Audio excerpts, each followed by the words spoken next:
peluang dan tantangan perusahaan yang kita miliki.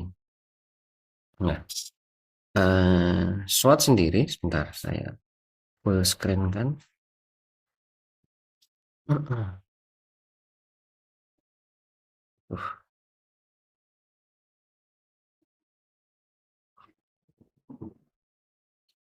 Baik, SWOT sendiri itu ketika kita melakukannya, itu kita harus melihat strength kita, kekuatan kita, weakness kita, kelemahan kita, opportunity itu kesempatan yang ada di luar sana, dan threat atau tantangan. Tantangan itu ya berarti dari luar. Jadi S dan W-nya dari dalam diri kita, O dan T-nya dari luar. Nah, ketika kita memulai sebuah usaha, membuka sebuah usaha, atau membesarkan sebuah usaha. Jadi usahanya sudah ada, ingin kita besarkan, atau mungkin nanti kalian menjadi ketua di sebuah organisasi. Kalian pasti akan menghadapi masalah. Nah, ketika kita menghadapi masalah, maka kita harus memahami betul kita punya kekuatan apa, kita punya kekurangan apa. Itu ya, nanti kita akan belajar itu. Nah, ketika nanti kalian menjadi seorang pimpinan, seorang manajer, entah itu di dunia usaha, atau mungkin jadi kepala instalasi di rumah sakit, atau menjadi ahli gizi di puskesmas atau di dinas, gitu. Kemampuan kita dalam menghadapi atau mencari solusi terhadap masalah itu tergantung kepada 3 hal. Yang pertama adalah apa yang sudah pernah kita alami, jadi pengalaman kita seperti apa. Kemudian yang kedua, pengetahuan kita seperti apa. Dan yang ketiga adalah keberanian kita untuk mengambil resiko. Semakin tinggi pengalamannya, semakin banyak pengetahuannya, maka pertimbangannya itu akan semakin banyak. Sementara yang belum berpengalaman, itu biasanya dalam mempertimbangkan pengambilan keputusan, itu tidak akan atau belum akan mempertimbangkan banyak hal.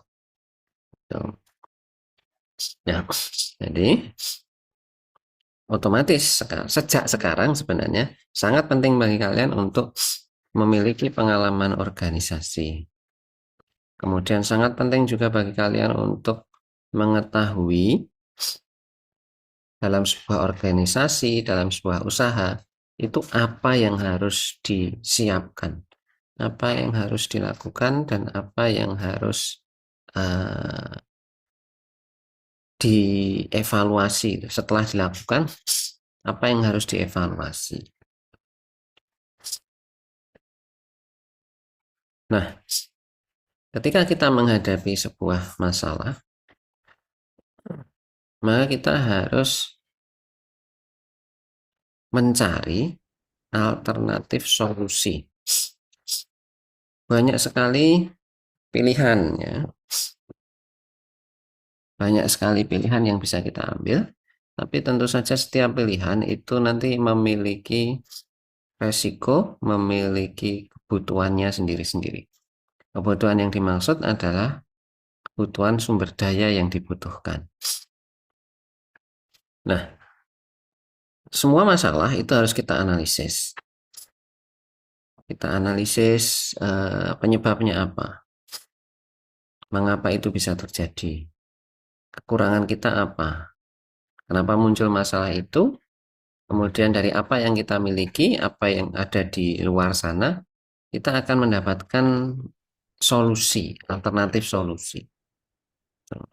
Nah, salah satu cara untuk memahami sebuah masalah, untuk memahami diri, memahami sebuah organisasi, itu dengan analisis SWOT tadi. Strength, weakness, opportunity dan threat. Nah, ini ada pemecahan masalah kompleks menurut Kepler dan Trego. Masalah kompleks itu harus kita analisis situasinya. Kemudian kita pisahkan masalah-masalahnya. Jadi seringkali kita akan menghadapi masalah yang kompleks. Nah, kita harus mampu untuk memisahkan. Kita pecah-pecah menjadi masalah-masalah yang lebih kecil. Supaya pemecahannya lebih mudah, lebih terarah, dan sumber daya yang dipakai juga lebih tepat. Begitu. Nah, ada sebuah analisis, tadi sudah kita bahas ya, namanya analisis SWOT. Di organisasi, analisis SWOT itu digunakan untuk menganalisis sebuah kasus, menganalisis sebuah masalah, ditinjau dari kekuatan kita, kekurangan kita, peluang yang ada di luar, dan tantangan yang ada di luar. Dan setelah itu kita akan mampu untuk menyusun sebuah rencana dengan melihat kekuatan, kelemahan, peluang, dan tantangan. Kita akan mampu menyusun sebuah rencana yang strategis yang kita harapkan itu bisa memecahkan masalah yang kita hadapi. Tentu dengan mempertimbangkan sumber daya yang kita miliki ya. Jadi sumber daya yang kita miliki apa? Nah, itu akan menjadi bahan pertimbangan ketika kita merencanakan strategi pemecahan masalah. Itu. Oke, ini enggak usah. Nah, ini aja. Nah, apa itu SWOT? Saya yakin kalian pernah mendengar istilah SWOT. SWOT itu adalah singkatan dari strength, weakness, opportunity, dan threats. Kekuatan, kelemahan, kesempatan, dan ancaman.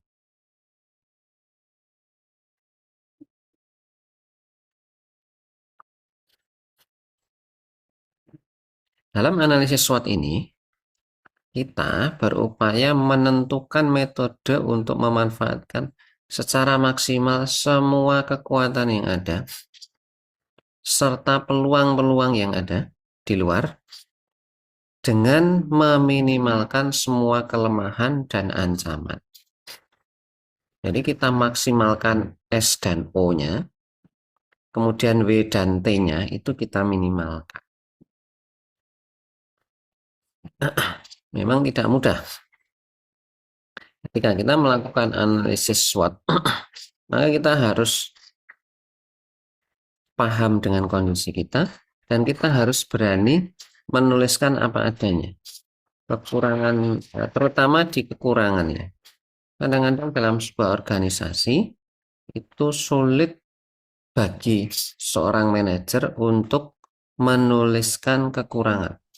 Padahal sebenarnya dia tahu kekurangannya itu apa, tapi dia sulit menuliskan. Nah, itu harus kita hindari. Tulis saja apa adanya. Kekuatan kita apa, tulis semua. Kekurangan kita apa, tulis semua. Nggak apa-apa, karena ini kan untuk kepentingan kita sendiri ya. Jadi kita harus objektif menilai diri kita sendiri. Nggak usah ditutup-tutupi. Nah, hubungan antara SWO dan T. Kita lihat dari S dulu. S dan W itu adalah kondisi internal kita. Kekuatan itu ada di dalam diri kita, kelemahan itu ada di dalam diri kita. Kemudian O dan T itu adalah fenomena yang ada di luar diri kita, di luar organisasi kita.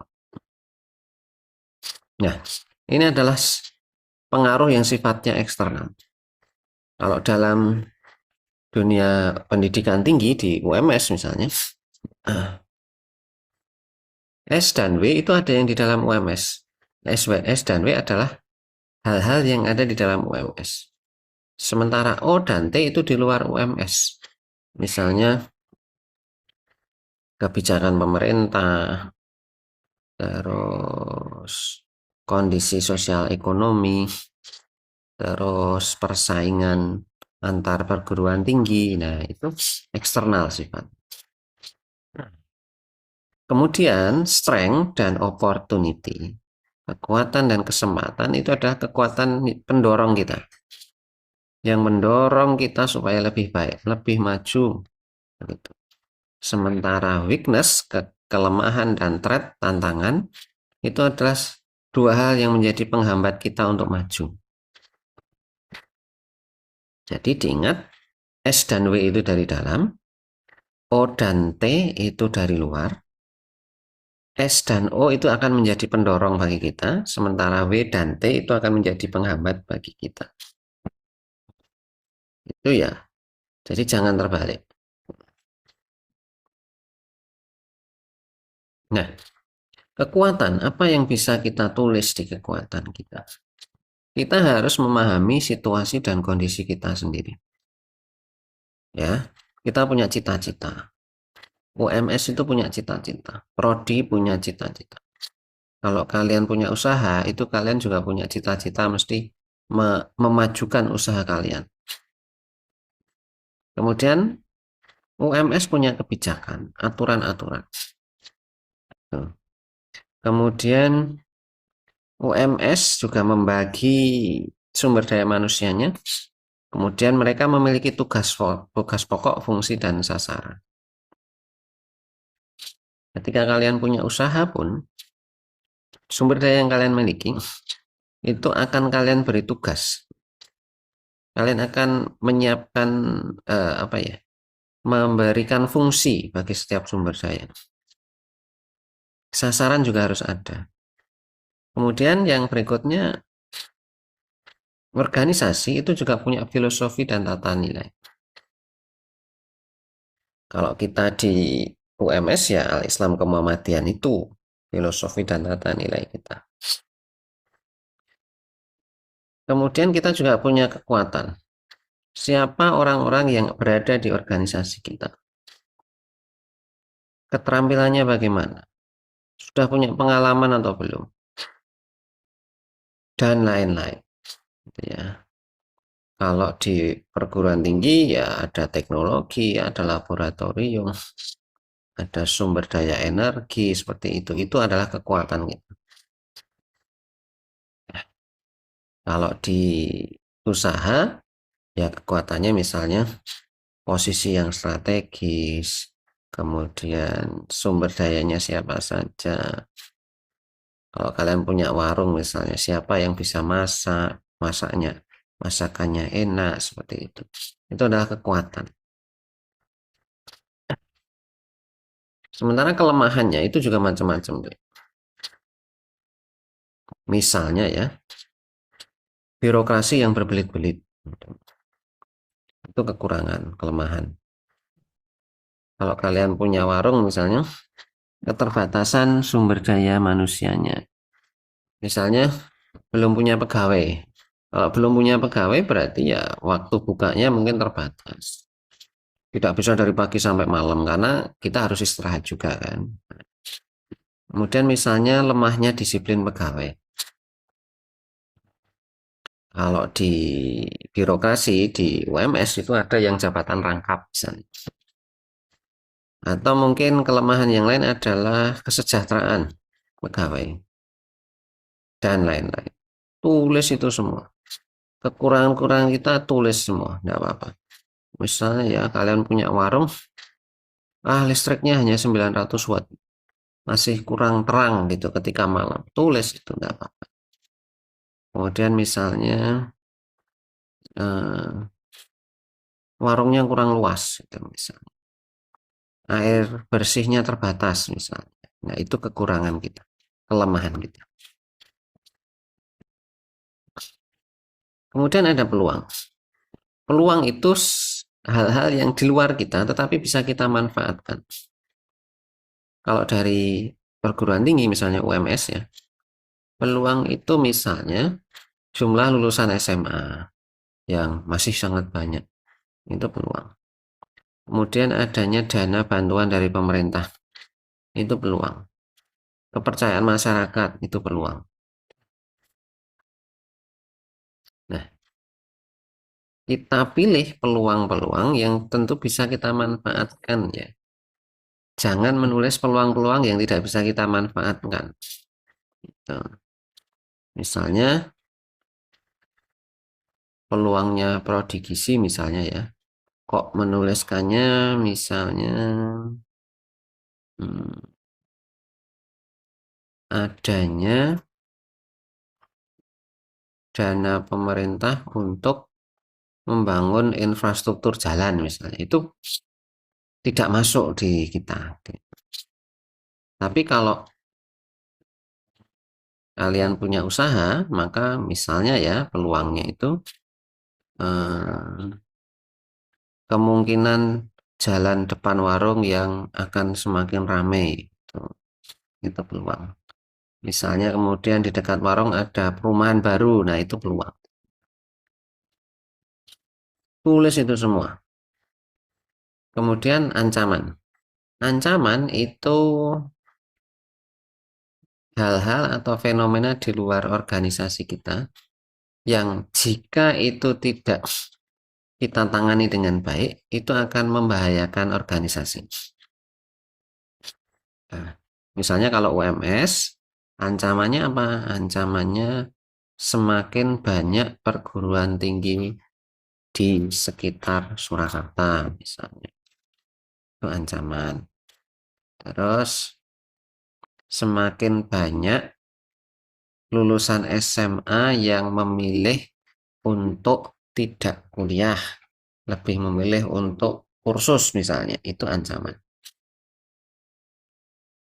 Ancaman yang lain, ya misalnya kalau kita bikin usaha ya, harga bahan, harga kulaan yang semakin tinggi misalnya. Kemudian kemampuan pemasok yang tidak cukup. Misalnya kita bikin warung soto ayam tetapi pemasoknya tidak bisa mencukupi kebutuhan kita. Ya. Itu ancaman. Kalau kita bikin usaha laundry, maka seringnya hujan itu bisa jadi ancaman bagi kita. Kalau kita pengusaha warung, ancaman itu bisa berupa warung yang lain yang ada di lingkungan kita. Nah, ini perlu ditulis juga semua. Oh ya, tadi saya lupa. Peluang itu kalau kita bikin usaha, peluang itu salah satunya juga ya, Dek. Bisnis online itu juga bisa jadi peluang bagi kita. Tergantung kita menyikapinya bagaimana. Nah, berikutnya kita buat matriks seperti ini. Aduh, saya lupa ya ini IFAS sama EFAS itu singkatannya apa? Saya agak lupa. Mohon maaf, nanti saya carikan kepanjangannya apa. Kita tulis gini. Kekuatan kita apa? Tulis di sini. Kemudian kelemahan kita apa? Tulis di sini. Kemudian peluang-peluang yang ada di hadapan kita itu apa? Tulis di sini. Kemudian ancaman-ancaman kita apa? Tulis di sini. Kemudian di kotak ini, kalian lihat strength dan opportunity. Kita punya kekuatan, kita punya kesempatan. Nah, apa yang bisa kita lakukan dengan kekuatan kita untuk meraih kesempatan? Nanti tulis di sini. Kemudian di sini. Di sini ada weakness, di sini ada opportunity. Nah, ada kesempatan, tapi kita punya kelemahan untuk menggapai kesempatan itu. Maka apa yang bisa kita lakukan untuk meminimalkan kelemahan kita, supaya kita tetap bisa mendapatkan kesempatan ini.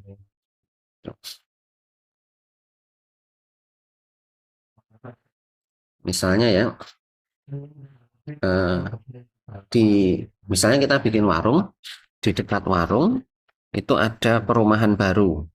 Berarti itu opportunity kan. opportunity. Tapi kita punya weakness. Weakness kita apa? Kita misalnya eh, belum punya metode iklan yang baik. Kita belum pernah menyebarluaskan informasi ke masyarakat tentang keberadaan warung kita. Nah, kita punya kelemahan, kita punya kesempatan. Nah, apa yang bisa kita lakukan? Misalnya strategi weakness dan opportunity-nya, karena ada perumahan baru di dekat warung, maka kita harus menyiapkan leaflet misalnya yang akan kita sebar di perumahan itu misalnya gitu. Itu ya. Demikian juga untuk strength dan threat. Kita punya kekuatan tetapi kita akan menghadapi ancaman dari luar. Nah, kekuatan seperti apa yang akan kita tonjolkan atau modifikasi mengubah kekuatan kita yang seperti apa agar kita siap menghadapi ancaman. Tulis nanti di sini. Demikian juga yang weakness dan threat.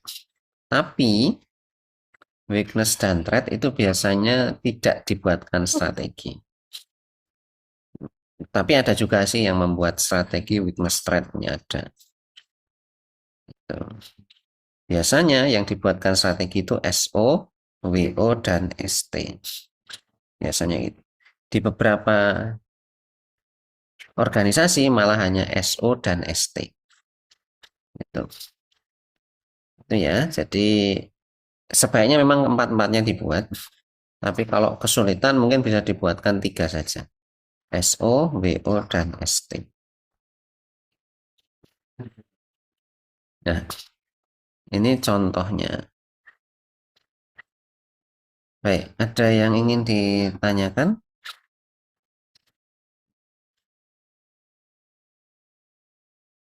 Jadi secara teori seperti itu ya. Kita tahu dulu kekuatan kita tahu kelemahan, kemudian kita melihat kesempatan yang ada di luar, dan kita membuat daftar ancaman yang ada di luar. Dan nanti insya Allah kita akan bisa membuat sebuah rencana menghadapi semua itu, memanfaatkan kekuatan kita, memanfaatkan opportunity yang ada di luar, meminimalkan kelemahan untuk menghadapi ancaman. Itulah SWOT. Nah, supaya kita bisa membuat analisis SWOT, maka kita perlu mengkaji aspek lingkungan. Lingkungan itu lingkungan internal kita juga bisa. Diri kita sendiri bisa. Usaha kita yang sudah jalan bisa. Keluarga kita bisa. Sementara yang eksternal ada di luar itu, di luar organisasi yang kita miliki. Gitu. Nah, ketika kita sudah membuat SWOT, ketika kita sedang atau maaf, ketika kita akan atau sedang membuat SWOT, maka kita perlu menilai kondisi kita saat ini. Kemudian kita lihat gambaran ke depan itu akan seperti apa. Supaya kita tahu, oh ada opportunity nih di masa depan. Kalau itu sudah kita tahu, maka kita akan memiliki daftar kekuatan utama kita.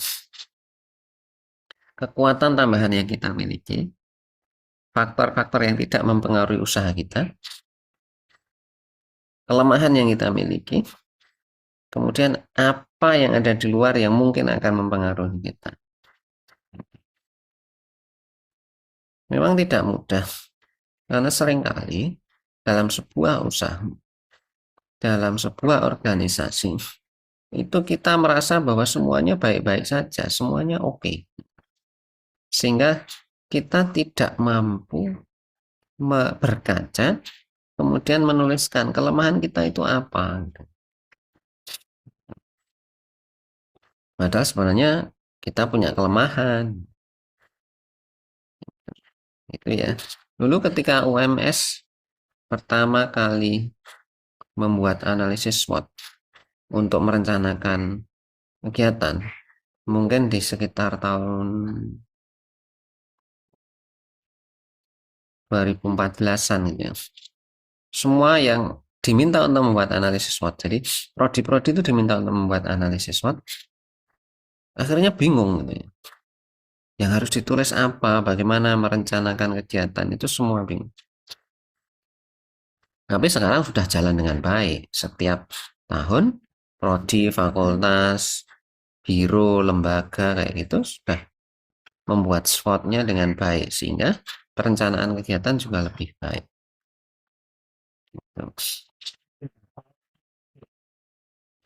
Nah, dalam penyusunan SWOT terdapat 4 langkah utama. Ya, kita identifikasi strategi yang sudah ada sebelumnya. Jadi yang kita lakukan sebelumnya itu apa? Kemudian yang kedua, perubahan apa yang terjadi di lingkungan kita? Kemudian kita buat itu tadi, tabel tadi.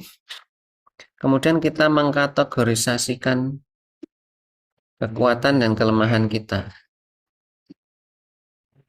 Tuh. Nah, nanti kita akan bisa membuat kombinasi kekuatan dengan kesempatan, kekuatan dengan ancaman. Apa yang harus kita lakukan? Gitu.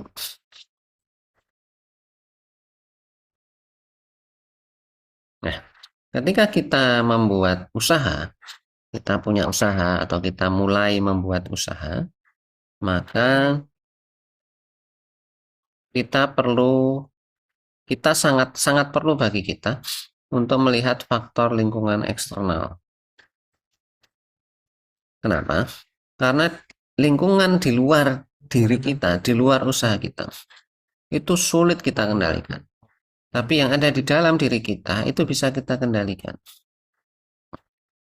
Kalau kita merasa, wah kita kekurangan pengetahuan nih, maka kita belajar, sekolah lagi, kursus, baca buku. Tapi kalau yang bermasalah itu yang ada di luar, misalnya konsumen kita yang bermasalah, bukan diri kita, itu kan agak sulit ya. Agak sulit bagi kita untuk mengubah. Jadi sangat penting bagi kita untuk memahami faktor eksternal juga. Jangan terkungkung pada diri kita sendiri. Kita harus melihat, oh orang lain perubahannya apa sih? Oh warung yang lain berubah seperti apa? Oh selera masyarakat berubah seperti apa?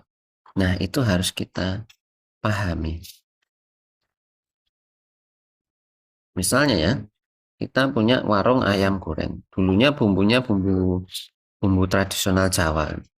Tapi kemudian kita lihat, oh ternyata sekarang warung-warung ayam goreng tepung itu laris. Nah, kenapa kita tidak juga kita tidak membuat menu ayam tepung juga? Nah, itu adalah upaya untuk menanggapi perubahan selera masyarakat. Dan itu hal yang harus kita lakukan supaya usaha kita bisa bertahan. Kekuatan adalah faktor internal yang dapat digunakan untuk menggerakkan usaha. Ya. Tapi kekuatan yang ada itu pun harus sesuai dengan lingkungan. Apakah kekuatan kita itu bisa mempengaruhi lingkungan? Contoh misalnya UMS. UMS itu kekuatannya apa? Prodinya banyak, macam-macam. Tapi apakah bisa mempengaruhi lingkungan? Itu yang jadi masalah sekarang. Nah, apa iya prodi-prodi yang ada di UMS itu bisa membentuk pasar? Gitu. Sekarang kan kalau keguruan itu sedang berat ya. Karena apa? Ada ancaman tuh. Prodi-prodi keguruan sekarang menghadapi ancaman yang sangat berat. Apa itu? Tidak ada pengangkatan PNS guru sekarang. Nah, SN guru itu tidak ada, adanya P3K. Ya, itu pun jumlahnya sangat terbatas, berkurang banyak. Dulu ketika guru banyak diangkat, sertifikasi itu peminat FKIP itu banyak banget. Nah, sekarang tantangan mereka seperti itu. Kalau kesehatan bagaimana? Kesehatan itu ada kecenderungan sekarang kebutuhannya akan meningkat beberapa tahun ke depan. Bahkan gizi itu nanti akan ada proyek itu makanan bergizi bagi anak sekolah itu, dan diperkirakan kebutuhannya mulai dari 3.000 sampai 5.000 ahli gizi se-Indonesia. Jadi ini kesempatan bagi kalian, kesempatan bagi prodi, gitu ya. Bukan ancaman, itu kesempatan bagi prodi. Cuma yang jadi masalah adalah kalian sanggup nggak, misalnya kemudian ikut proyek itu, tetapi bekerjanya di Maluku, di Papua, di Sulawesi. Nah, ya intinya ya harus sanggup. Kalau memang mengambil jalan di situ ya kalian harus siap. Itu ya. Kemudian ada kelemahan. Nah, kelemahan ini harus kita perbaiki. Ketika kelemahan itu kemudian mempengaruhi kemampuan kita untuk bertahan, ya kelemahan itu harus kita hilangkan. Nah, salah satu misalnya ya, salah satu kelemahan di UMS itu jumlah dosanya tidak sebanyak di negeri, tidak sebanyak di perguruan tinggi negeri. Nah, apa yang bisa dilakukan UMS untuk mengurangi dampak terbatasnya dosen itu terhadap kualitas pendidikan? Kalau kalian punya warung misalnya, kelemahannya apa misalnya? Luas tempatnya itu terlalu sempit misalnya. Nah, apa yang bisa dilakukan? Perlukah kita menutup kekurangan luas itu dengan menyewa tempat yang lebih luas? Atau bagaimana? Nah, itu perlu dipikirkan. Nah, peluang itu yang dari luar ya, tadi dari luar yang bisa, yang kita itu memiliki kesempatan untuk mendapatkan itu, merebut itu. Kalau di perguruan tinggi, ya peluang tentu saja adalah jumlah lulusan SMA. Ada 1.000, kalau nggak salah 1.100-an perguruan tinggi di Indonesia, semuanya berebut. Tinggal bagaimana kita di UMS itu eh, bisa memanfaatkan kekuatan kita untuk memenangkan perebutan itu. Kalau kalian punya warung di sebuah area gitu ya, misalnya di situ penduduknya 10.000, maka 10.000 itu adalah peluang kalian. Tinggal bagaimana kalian bisa memanfaatkan kekuatan kalian untuk merebut pasar yang 10.000 itu. Tuh. Oke. Kemudian ancaman adalah sesuatu yang kalau kita tidak siap, maka akan menghancurkan, merusak kita, merusak usaha kita. Nah, ancaman itu bisa kita kategorikan dari ancaman yang sangat berat, ancaman utama itu major threats, kemudian ancaman tidak utama itu yang kemungkinan dampaknya kecil, kemudian ancaman yang moderat, yang tengah-tengah. Kalau di UMS misalnya ya, ancaman utama saat ini adalah, ya kita harus sebut ya, UNS banyak membuat program studi, UNS 11 Maret itu banyak menerima mahasiswa termasuk dari program mandiri. Itu ancaman kita. Kalau kalian punya warung, ancamannya apa? Ya tentu warung yang dekat dengan situ. Nah, itu harus kalian siapkan. Kalian harus punya keunggulan dibanding warung yang ada di dekatnya itu. Gitu. Ancaman yang lain apa? Perubahan selera itu bisa jadi ancaman, bisa jadi opportunity. Kalau kita siap, maka itu akan jadi kesempatan bagi kita. Tapi kalau kita tidak siap, itu akan jadi ancaman bagi kita. Tinggal kalian menempatkannya di mana. Kalau kalian punya warung soto misalnya, ada perubahan selera kan di masyarakat.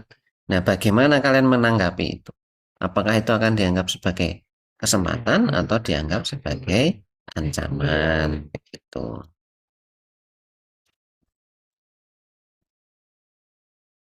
Baik,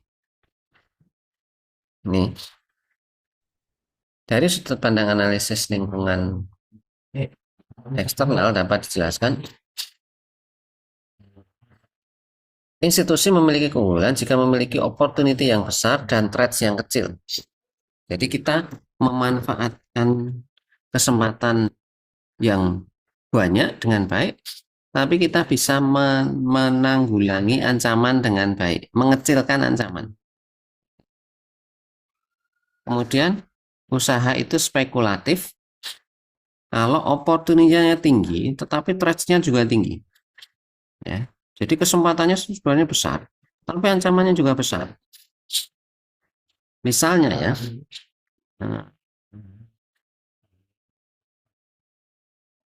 misalnya kita bikin laundry di daerah pedesaan itu.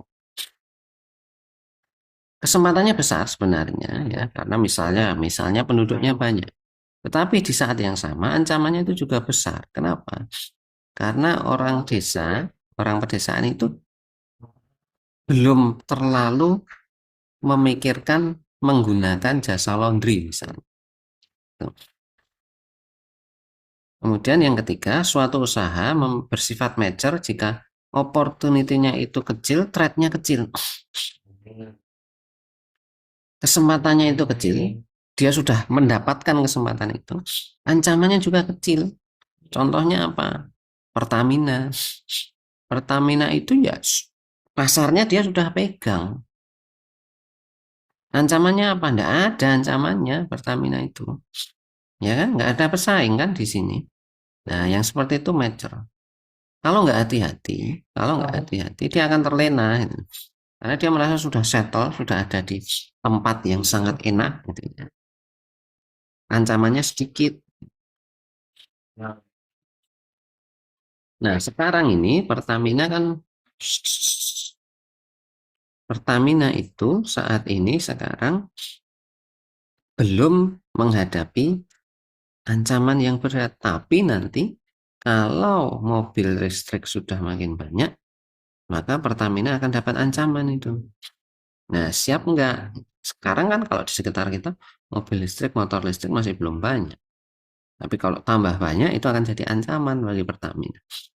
Akan jadi kesempatan bagi PLN. Gitu. Suatu usaha memiliki bersifat dalam masalah kalau opportunity-nya, kesempatannya itu rendah, tantangannya, ancamannya banyak. Nah, UMS pernah mengalami ini.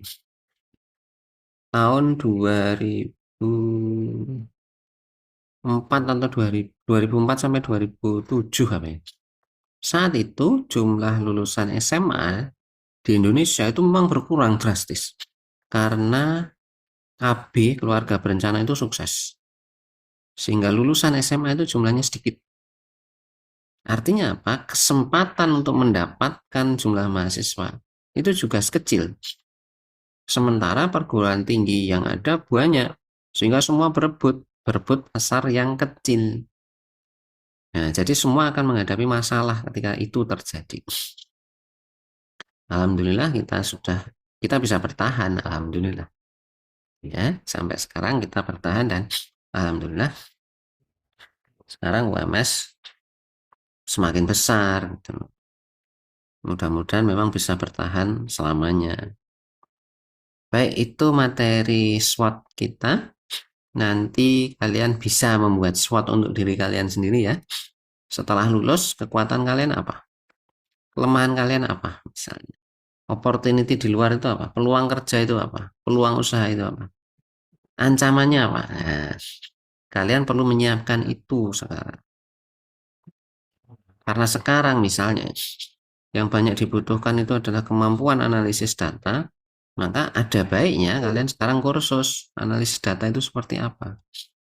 Kalau kalian melihat sekarang atau di masa depan itu yang dibutuhkan itu misalnya ya kemampuan untuk membuat program misalnya atau kemampuan untuk membuat aplikasi misalnya, silahkan kalian belajar aplikasi. Kalau di masa depan misalnya yang kalian melihat oh kemungkinan di masa depan itu kemampuan membuat konten video misalnya itu dibutuhkan oleh seorang ahli gizi, ya kalian harus belajar sejak sekarang supaya ketika lulus kalian bisa mengubah apa yang tidak kalian miliki itu menjadi sesuatu yang menjadi kekuatan kalian sehingga kalian bisa dapat opportunity-nya. Itu ya, saya kira itu materi kita. Ada yang mau ditanyakan silakan.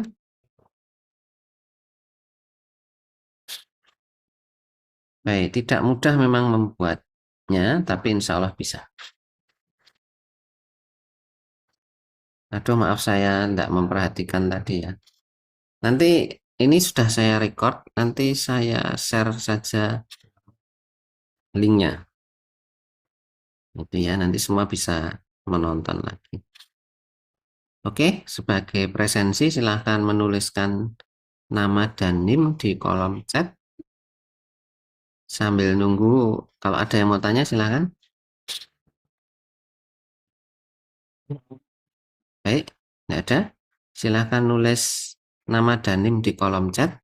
Nanti akan tersimpan karena ini sudah di record. Nah, kita materi kita sudah selesai untuk yang pertemuan ini.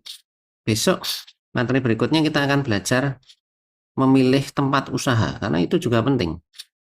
Kita nggak akan sukses kalau tempat usaha kita tidak memadai, gitu ya. Jadi insya Allah kita akan belajar itu. Ini masih saya tunggu 5 menit ke depan. Nanti setelah 5 menit saya akan end meetingnya. Ya kalau setelah 5 menit ada yang belum presensi ya salahnya sendiri, wong sudah diberi waktu. Kita tutup. Alhamdulillahirrahmanirrahim. Assalamualaikum warahmatullahi wabarakatuh. Waalaikumsalam warahmatullahi wabarakatuh. Terima kasih, Pak. Ya, sama-sama. Nanti dicoba ya bikin SWOT untuk diri kalian sendiri ya. Supaya kalian tahu, oh saya punya kelemahan ini nih. Di sana ada peluang ini nih. Oke, saya ikut gitu. Saya mau belajar itu gitu. Mumpung kalian belum terlalu sibuk dengan PKL gitu.